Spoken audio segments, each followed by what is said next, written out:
Hello and welcome to Under the Visor, the Formula One podcast where I'm still trying to understand how a team can bring upgrades, go slower, and then say they had a positive weekend. And I'm Tom, here to translate the chaos into something that makes at least some kind of sense. Yeah, well, this is episode 16, and this week we are reviewing the 2026 Austrian Grand Prix from the Red Bull Ring. We've got a full weekend breakdown, upgrades, FP123, qualifying the race, Hamilton versus Verstappen, team radio, driver reactions, and all the big talking points. Yeah, but before we get into the weekend itself, we've got quite a busy in the news section compared to last week. There's been discussions, or more discussions, around what F1 would do if the races in the Middle East towards the end of the season can't take place. Yeah, the key point is that F1 doesn't just drop in a replacement race. If the issue is safety, logistics, freight, travel, government advice, insurance, or a regional conflict, the priority is not how do we keep the calendar at all costs, it's whether the event can safely and realistically happen. Yeah, so we've already had Silverstone say, hey, look, we can do another one if you want, but it's not just as easy as our Bahrain's off, quick, let's everyone go to Silverstone again, is it? No, in theory, they could look at a replacement venue, and Barcelona is rumoured to step in for a second race if needed. Mm-hmm. But in reality, it's difficult. You need the circuit to be ready. The FIA paperwork, the marshals, the freight, the routes, the broadcasting, the teams, the hospitality, the tickets, the hotels, everything. It's not that easy. Now, they did do it during COVID. Silverstone did have 2 races. But back then, and people will go, well, they managed it then. Why can't they manage it now? There were no fans, number one.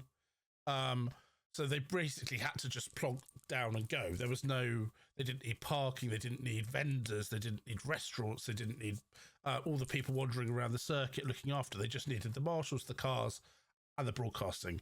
So it was a lot easier, and they were panicking at the time. Yeah. So the realistic plan is either they postpone, cancel, or they run a shorter calendar, basically.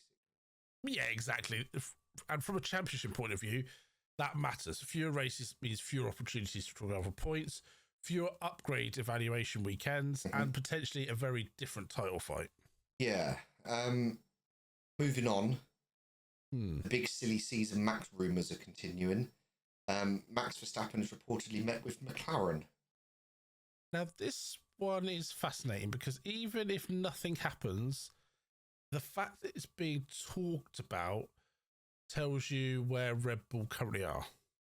Yeah, because years ago, Max leaving Red Bull would kind of be unheard of. It would be impossible. Yeah, exactly. But now Red Bull aren't dominating. They've lost several key people to McLaren. Mm-hmm. And Max is having to fight harder for podiums. So even rumours becoming meaningful because they put pressure on Red Bull was something. Yeah, was it his manager was quoted this weekend or leading up to this weekend saying Max is committed to Red Bull, but he isn't committed to midfield racing? Yeah. I think it was his manager. Yeah. So do we think this is Max genuinely wanting McLaren, or just is kind of Max's camp reminding Red Bull that, hey, he has options if you don't buck your ideas up? It could be both. Okay. But it feels more like leverage at this stage. McLaren already have Lando Norris and Oscar Piastri, so signing Max would be a massive political and driver management thing in. But he's very good friends with Lando. Yeah. They get on very well. He's arguably, I don't think it's that arguable, the best driver in Formula One at the moment. McLaren would, as we heard Zach the weekend, he didn't say no. He just said, we've already got a contract. Well, that doesn't mean anything in Formula One. A contract's, as we were talking the other day, weren't we? You were saying, who Kimi Räikkönen got paid not to race £16 million because they wanted Alonso. Well, if McLaren want Max and Max wants to go to McLaren, goodbye, Oscar. Have a wonderful time. Will McLaren let him do all the stuff he likes doing? It's Max Verstappen, 4-time world champion. Come and race in our car. I want to do the Nordschleife for once a year. Does it clash with anything? No, not really. Go and do the Nordschleife then. Yeah. It's I think it's bigger than they're making out. Like I said, I don't think Max will be at Red Bull at the end of the season. I'm still sticking to that.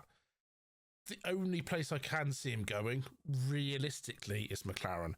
I don't think they're happy with Oscar Piastri. They're not really talking about him at the moment. Lando is the golden child who will probably end his career at McLaren, I imagine. He'll be a bit like Charles Leclerc. I don't think Charles Leclerc will ever leave Ferrari. But do I think it will happen at the end of the season? I think if Max is third or fourth in the championship, not won a race, I think he'll be at McLaren next year wearing papaya. Maybe. I still don't think he'll be at Red Bull. I don't think he'll be there. I think he'll either leave Formula One or go to McLaren. But we'll see. Well, going back to what Zach Brown said, what he actually said was Oscar and Lando are both still in contract to the end of 27 and 28. It would take a banana peel next to their bath to force them to lose their spot. And Zach Brown's been eating a lot of bananas recently, so who knows what's going to happen. We'll see what happens. It's silly season, of course, but everyone calls it silly season. A lot of it does turn out to be true. Well, whether this influences decisions or not, Red Bull have lost another key figure, reportedly. Yeah. Reports suggest that Paul Monahan, I don't know how to say his name. Red Bull's long-serving chief engineer is set to leave with Cadillac being linked as his next destination. Yeah, which feels just like another proper blow. It's people focus on drivers, but Formula One teams are built on technical depth. Losing one big name is survivable. Losing multiple figures over a few seasons, it does start to hurt. Yeah, and Cadillac are clearly trying to build credibility quickly. Exactly. If you're in a new growing team, you don't just need the money. You need the people who know how to win, how to structure a race team, how to develop the car, and how to operate under pressure. So, I mean, we'll see. Yeah. The other question you've got to ask is, what's going on in Red Bull? You don't leave a job you're happy in. No, you don't. And money isn't everything. But why are they all leaving is the question. Yeah, well, talking of money isn't everything. The FIA have lifted the presidential term limits. The one thing you said last week you didn't want to happen. No. There used to be a 3 to 12 years, basically, 3-term limit. And that has now been removed. Now, there is also another thing, and I'm not sure whether you'll have heard of this. There is one more thing that could stop Ben Dictator Solomon from, and that is you've got to be under 70 to be the FIA president. But I imagine he'll just get rid of that. I mean, I don't get it. I really don't understand why they're just going, that's fine. Yeah, do that. Yeah, you can be president. Now, I don't know the full details, and I don't know whether they can still kick him out if it goes wrong. I'm sure they can. There must be some safety net there, but it just seems silly. Like, basically, he can run forever now. Yeah. So well, he's 64 at the minute. Right. So if there is a 70 limit, we'll find out in the next 6 years. Yes. Yeah. So, but yeah, I mean, it's one of those stories that sounds political, but it does actually matter because the FIA have influence over everything, really, rules, stewarding, safety, regs, and the overall decision over not just F1, but motorsport in general. Yes. Yeah, exactly. And everything. Everything, yeah. And then finally in the news, Nikola Tsolov is being linked with an F1 seat next year. Yeah, the rumour is that Tsolov could be lined up with Racing Bulls in 2027. Goodbye Lawson. Goodbye Lawson. Well, why would they keep... This is the question you've got to ask. They're never going to put Lawson... So Racing Bulls is the junior team that they get the guys ready to go into Red Bull. Yeah. They're never going to put Lawson back there. Why would he be there? So he's gone next year, whatever happens. They obviously have promoted Isaac Hajar. He's doing a very good job, better than anybody else. So I wouldn't be surprised if both the Red Bull guys go and 2 new guys come in. And Tsolov is probably top of the list, I'd say. Yeah, I mean, I was kind of thinking they might, like you say, drop Liam. I thought if Max goes, would they move Lindblad up? Lindblad would be the one that goes up. And then you will have either Tsolov and Lawson at Racing Bulls or Tsolov and someone else, maybe Yuki? I don't think they'd bring Yuki back again. They've already got rid of him. Although I have heard, and again, it's just rumours, BYD popped up again on my feed, either coming in and buying Alpine or coming in as their own entity. Being the leading Chinese brand, they might want a Chinese driver. Yuki would be the one that they would probably bring in if they were to do it. Yeah, they would want a Chinese driver. It's a bit like when there's a Honda engine. Yeah. You know, a lot of them want a Japanese driver. Yeah. But I think Lindblad is the one that's waiting in the wings to get his Red Bull chance. Yeah. I don't think it's far away. No. Right. Austria then. Austria. Before the cars even got running, there is already talks about it being a big upgrade weekend. Yes, Austria was important because we saw several teams bring upgrades, and the Red Bull Ring is a good place to test them. It's short, fast, heavy braking zones, traction zones, and high curbs. And if your car is unstable, it usually shows up pretty quickly. Yeah, so it's not quite, don't my new side pods look safe, shiny. No, these updates are about chasing efficiency, cooling, balance, weight. Obviously, the cooling didn't necessarily go to plan if you were in a certain team. Performance and all of this under the 2026 regs. So yeah, Red Bull seemed to arrive with genuine improvement. They did. Verstappen's race pace later in the weekend suggested Red Bull had made a step. Even if they weren't perfect, Austria was probably their strongest overall weekend of the season so far. Yeah, Ferrari also had upgrades though, didn't they? Yeah, including power unit related changes, and Charles Leclerc even set out FP1 so that Dino Benovic Beganovic. Who? Beganovic. Yeah, he began a bit. Yep. Well, Ferrari worked through their program. But by Sunday, as we will discover, Ferrari didn't look like they'd got the reward thereafter. No, exactly. Qualifying looked promised, but the race pace, tyre management were really a different story. FP1 then. Kimi topped the session with Russell second and Piastri in third. Yeah, Mercedes did look strong immediately. Antonelli did a 107.796, just ahead, well, just 4/10 of a second ahead of Russell, with Piastri only a 10th further back than him. Yeah, so straight away Mercedes looked like the team to beat. Yeah, there was a few important stories in this session. 6 rookies took part, which meant several regular drivers handed over their cars. Yeah, Max had issues early on. Yes, he did. Verstappen's Red Bull sort of stopped in the pit lane, and then he complained the other car kept dropping into anti-stall, and even he did eventually get running, went on to softs and ended up 4th, but it wasn't a smooth session for him. No, Lando had a rough start. Yes, hydraulic leak. He was stuck in the garage until the final 14 minutes. And obviously Cadillac had issues. Yeah, Sergio Perez, he did stop late on and brought out the red flag, so FP1 gave us Mercedes pace, McLaren looking close, Red Bull not clean, and Cadillac already having reliability issues. Yeah, and then FP2, Mercedes really carried on the theme, really. Yeah, Antonelli topped FP2 as well, ahead of Oscar Piastri and Lando Norris. So by the end of Friday, Kimi had topped both practice sessions. Which is a big statement from the championship leader. Yeah, it is. He looked comfortable.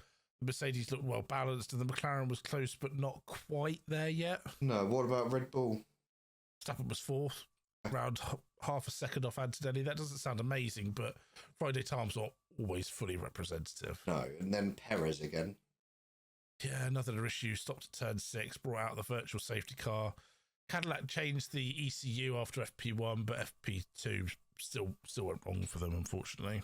So Cadillac's upgrade weekend basically became a reliability test that they didn't pass. Pretty much. And then FP3, George went fastest. Yeah, Russell topped the final practice with 107.096, only 0.3 of a second ahead of Antonelli. Hamilton was third, and Piastri, and then Norris. So the top 5 sounded tight. It was, and it set up qualifying beautifully, really, because Mercedes looked really strong, Ferrari looked really close, and McLaren was still there, but Red Bull had Verstappen lurking. Lando had a mirror issue as well, didn't he? Yeah, he was told his left mirror was completely broken during FP3, which is one of those little details that shows it wasn't a completely clean weekend for McLaren. No, but by qualifying, the story was Mercedes favourite, Ferrari close, McLaren not far away, Verstappen dangerous. Yes, indeed. Qualifying then, and this was dramatic. Very dramatic. Mercedes had topped all 3 practice sessions, as we've said, but qualifying in Austria is always tight because the lap is so short. One small mistake and it costs you several places. Yeah, and Q2 nearly gave us a big shock. Yeah, Pierre Gasly almost knocked out Verstappen. He missed out by just 0.04 of a second, which shows how close the margins are. Yeah, but the Williams cars struggled, didn't they? Yeah, both Williams went out in Q1. Sainz 17th, Albon's 18th, Cadillac were 19th and 20th, with Perez and Bottas. And the Aston Martins were right at the back. I think they were still lapping at Barcelona at this point. I think they've nearly finished that race. And they're going to turn up for qualifying in a week or so. They didn't have a good weekend, did they? No. But Q3 gave us the biggest moment of qualifying. Max Verstappen crashed. Yes. Max lost control through turn 9 and he hit the barriers during the final runs. That brought out the yellow flag and disrupted the end of the session. Which is where it got messy because a lot of drivers, including Kimi, backed out because they thought it was a double yellow. Yeah, Antonelli believed that they were double yellow, so he aborted his lap. Russell, meanwhile, continued and said afterwards he'd lifted for yellow flags.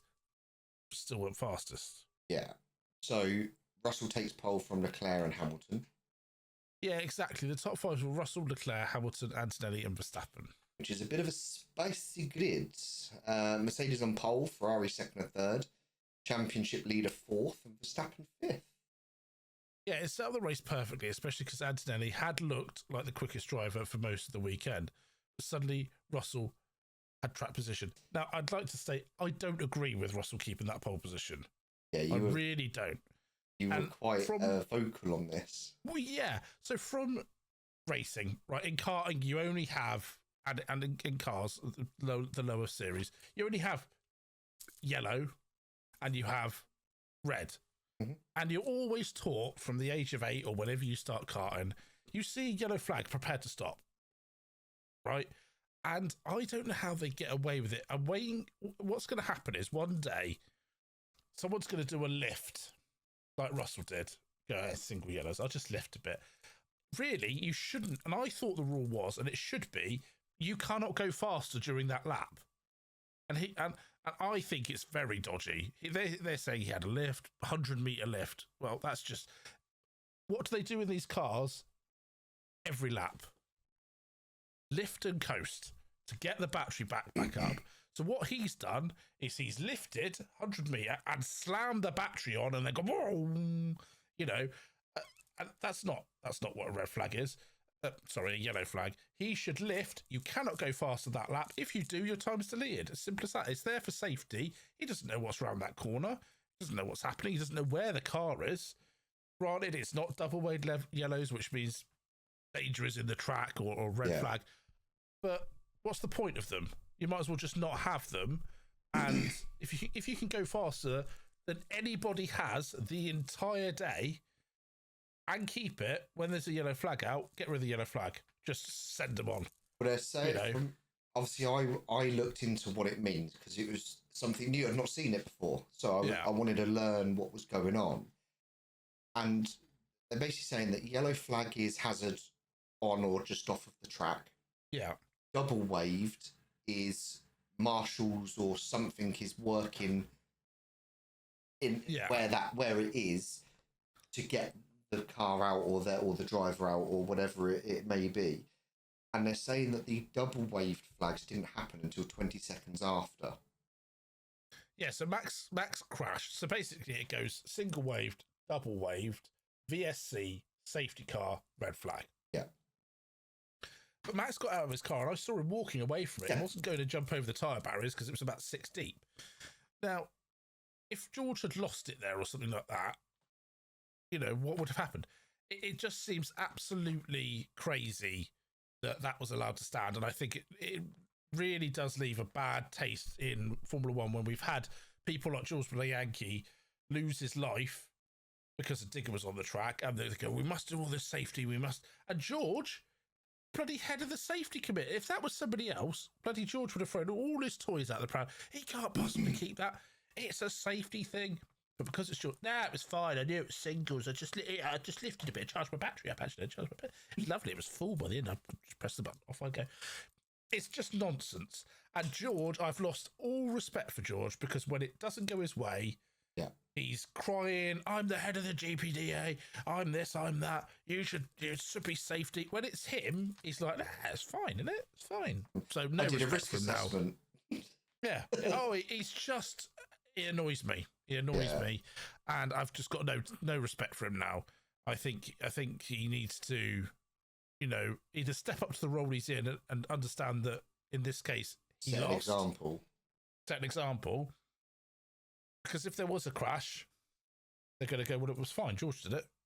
Yeah. So anyway, moving on. It is just another weekend where the FIA haven't given George a penalty that he should have got. Exactly. I don't know what's going on there. So what stood out from the reactions from the drivers after qualifying? Well, we can go back. Russell was relieved and delighted. He knew his lap was strong because of the yellows flags. It was always going to be scrutinised. Yeah, I mean, Ferrari must have thought they were in with a chance. Definitely. Leclerc second, Hamilton third. Looked strong, like a strong platform. Ferrari had both cars ahead of Antonelli and Verstappen. On paper, was exactly where they needed to be. Max probably knew the race wasn't over from fifth. Exactly. With Verstappen, if your car has race pace, fifth is no disaster, especially at a track where you can attack turn 3 and 4. Yeah, and Kimi? He would have been frustrated, and rightfully so, because he had provisional pole. He'd been fastest most of the weekend. He is faster than George. And the first run in Q3, and then lost the chance to improve by obeying the rules. But fourth still gave him a chance, especially with the Mercedes race pace. Yeah, I agree. Race day then, Austria was very hot. Most drivers started on mediums, and Russell got away well. Yeah, Russell led from pole position. Behind him, Antonelli had a messy opening lap, ran wide, had another wide moment, and had to give a place back. But, you know, it was scruffy, but fine. Yeah, so his race started badly. Yeah, it did. Meanwhile, Hamilton attacked Leclerc to get into second. So early order then, Russell's leading, Hamilton second, Verstappen's moving up. Yes, Verstappen quickly got himself into third ahead of Leclerc. Cadillac's race basically ended before it started. Yeah, sadly, Bottas retired early in the pit lane, and Perez, I think his brakes were on fire. And then Perez also retired due to overheating brakes as well. Perez also was noted for a possible false start, but because Cadillac had already gone, no action was taken. No. Painful, though, after bringing upgrades. Yeah, well, what can you say? But then came the moment everyone was waiting for. Lewis versus Max. Round 1. Yeah, lap 11 was the big one. Yeah. Verstappen closed in on Hamilton for P2, got alongside and briefly looked to have made it work. But Lewis quickly came back. Exactly. Hamilton retook the position and they were side by side in a really hard but fair battle. You say fair, but Max wanted a penalty, didn't he? Yeah, crybaby. Yeah. He felt Hamilton had pushed him off and forced him wide, but Stewart's looked at it and probably looked at the stuff that Max had done in the past and said no further investigation needed on that one. We had some cool drone shots of the battle. We did have some cool drone shots. That was fun. So a lot of people are saying that, you saw more grass than you did racing. Well, And it was very much somebody sat somewhere with a VR headset on going, I've got a new toy, I'm going to go use it. yeah, let's have fun with this. But then Hamilton pitted early, didn't he? Yeah, Hamilton stopped on lap 13 for hards. Red Bull didn't immediately respond with Verstappen. Leclerc stopped shortly afterwards. Yeah, Russell stayed out and built a lead. Yeah, by lap 15, Russell was over 5 seconds ahead of Verstappen.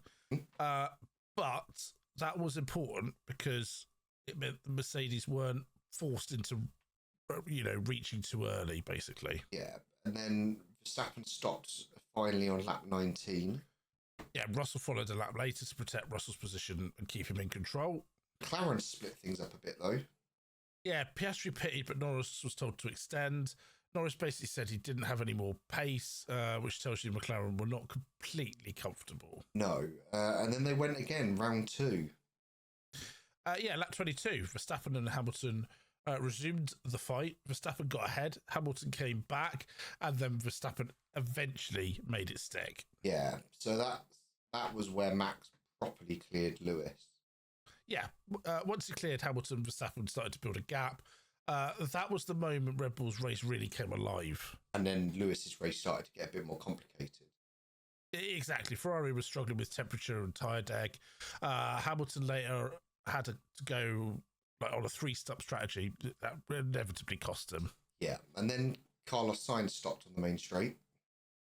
Yeah, suspected electrical issue for Williams that brought out the virtual safety car. And that really hurt Kimi, didn't it? It really did. Had he pitted, he just pitted, and the VSC came out, so he missed the chance of a cheap pit stop by a lap, and he came out in 5th. Yeah, because they say a pit stop under a VSC or a safety car can save you 10 seconds. Oh, yeah. Over a normal one. So, yeah, classic timing pain, though. Yeah, exactly. And then he was asking about his brakes over the team radio, and Mercedes were explaining that there was a brake split issue, which basically means that your left brake is colder than your right brake, and obviously they're binding at different rates then, because the brakes obviously have to be at 1,000 degrees to work.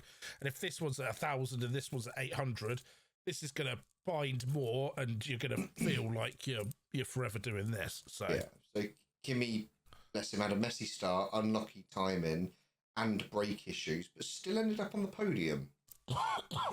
Which is where his recovery was very impressive. Yeah. The middle phase, though, after the VSC, Russell led from Verstappen, Leclerc, Antonelli, Piastri, Hadjar, Hamilton, and Norris. Yeah, Antonelli then passed Leclerc for 3rd, freeing himself to chase Verstappen. Mm-hmm. Hamilton passed Hadjar for 6th, and Piastri later got past Leclerc as well. Ferrari did start dropping, though. Yeah. Leclerc lost out to Antonelli, then Piastri, then Hamilton. He later complained over the radio about his tyres, and Ferrari ended up having a really disappointing Sunday. Considering they started 2nd and 3rd, finishing 5th and 8th is not good. No, especially when Russell won. Verstappen finished 2nd, and Antonelli 3rd, and Piastri beat both Ferraris. Yeah. Middle of the race, though, did look a little bit like Verstappen might actually win. Yeah, Verstappen cut the lead down. At one stage, the gap came down to just over a second. Which is mad, considering Mercedes had looked really dominant earlier. Yeah, it showed that Red Bull's pace was real. Russell had managed his tyres, temperatures, and the pressure. And the second stops came.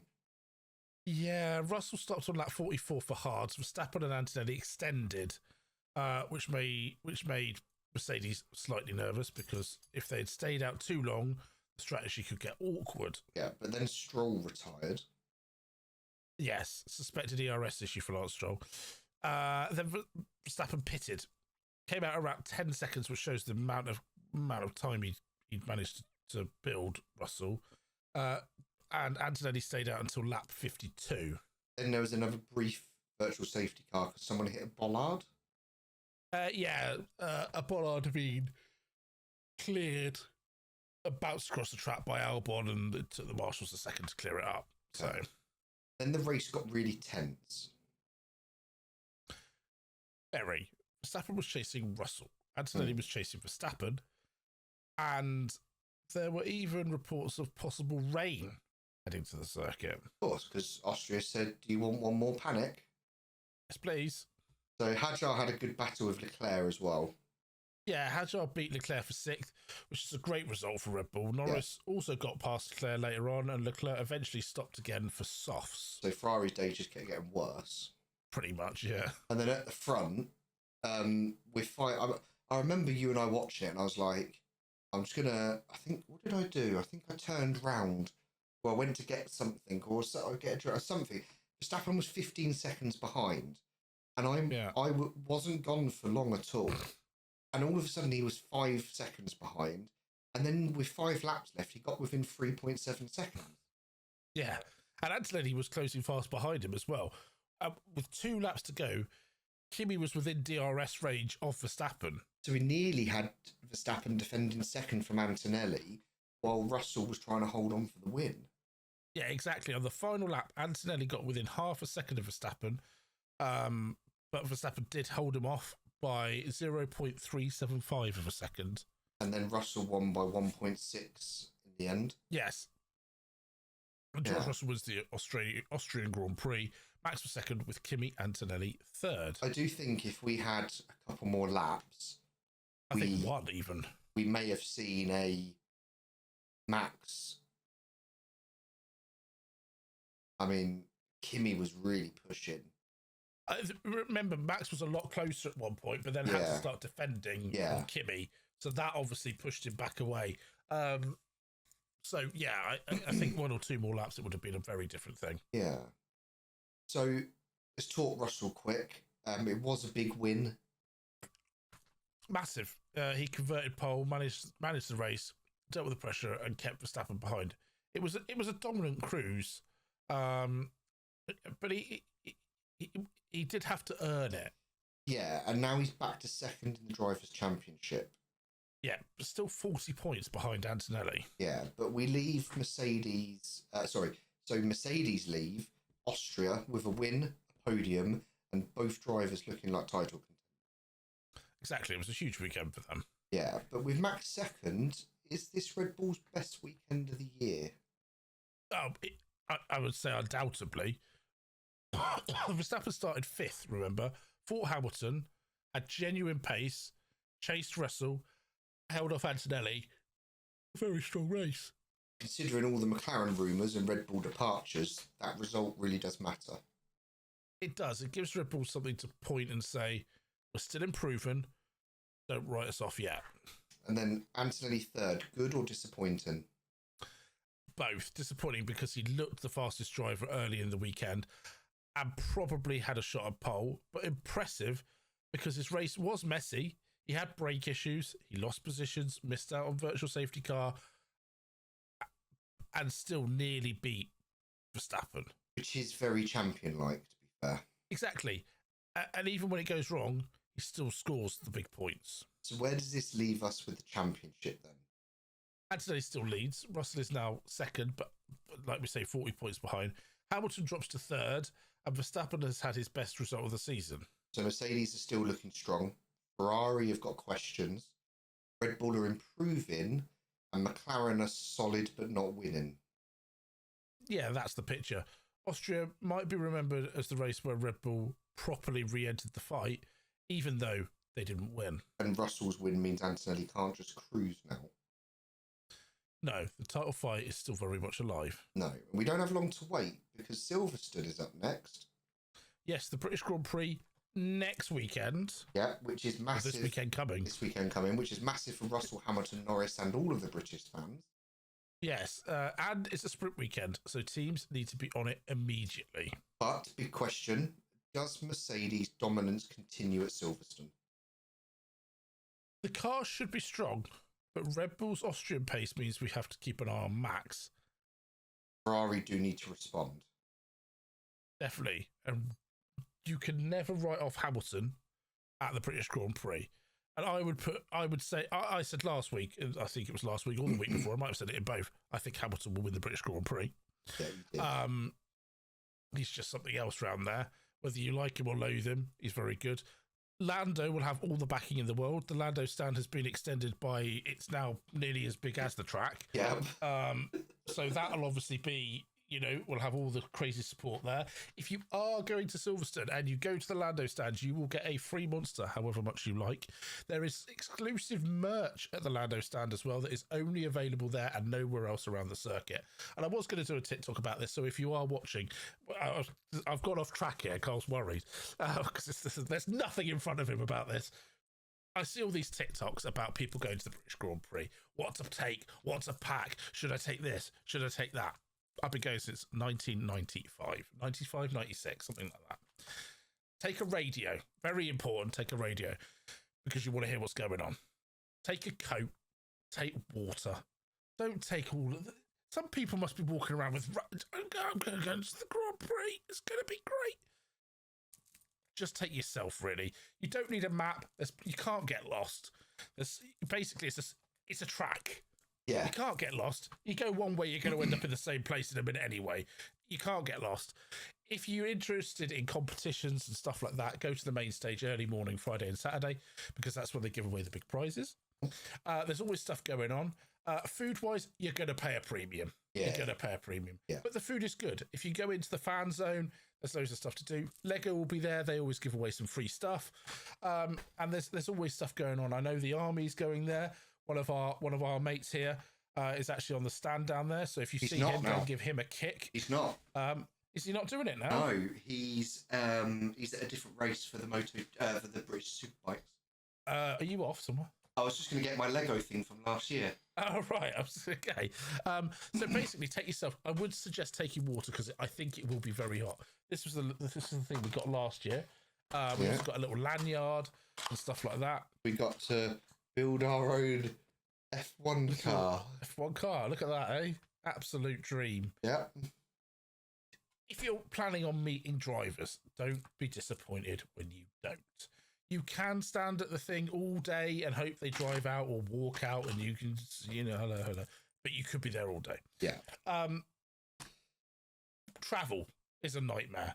If you're doing park and ride, you will be waiting in the queue a long time. Yeah. Okay, so get there early and don't expect to leave till late.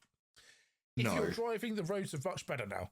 The roads are much better. If you're staying on the Sunday, there's always an after-show party on the main stage on a Sunday where the drivers do come out and they do interviews and stuff like that. You'll have Hamilton, you'll have Norris, you'll have Piastri, you'll have Lindblad.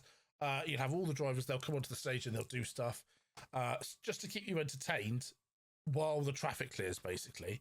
And if you haven't got the evening show tickets, then don't worry about it. There's still all that going on the main stage, which is just in the F1 fan zone, sort of in between the Hamilton Straight, Village.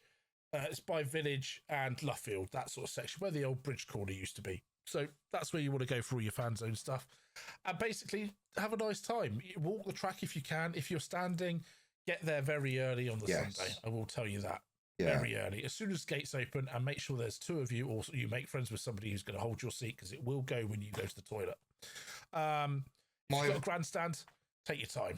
My recommendation, download the F1 and the Silverstone apps on your phone because, like Tom was saying about maps and things like that, everything that is there, all the timings for everything and everything are on those apps. And when I went last year, they were really helpful because I'd never been. I'd been to Silverstone once to the British touring cars, but I didn't know my way around, and that was really helpful. And there is no phone signal. No, there's not. There's no phone signal. No, take a power bank as well. Yeah, take a power bank. There's no phone signal. So if you're trying to meet up with somebody, it's not impossible. You can try and send a text message an hour before you want to meet them and try that way. But most of all, enjoy yourself. It's brilliant. Anyway, that's it for episode 16 of Under the Visor. George Russell wins in Austria. Verstappen's back on the podium. Antonelli keeps the championship lead. Ferrari have a lot to think about. And Red Bull's silly season drama refuses to go away.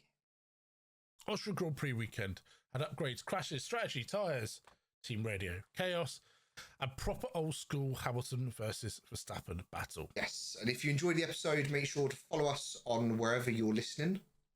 We're on Spotify, we're on Apple Podcasts, and we're on YouTube, we're on TikTok. I've just read that you were meant to say this, but I'm going to say it anyway. TikTok, YouTube. See, he writes this little thing for me, so I remember where we are. And now I'm reading his bit because he's done this little thing here that I can see. It goes, remember to say about the socials. So I am. We're on TikTok, we're on YouTube, we're on Apple Podcasts, we're on Spotify. Yep.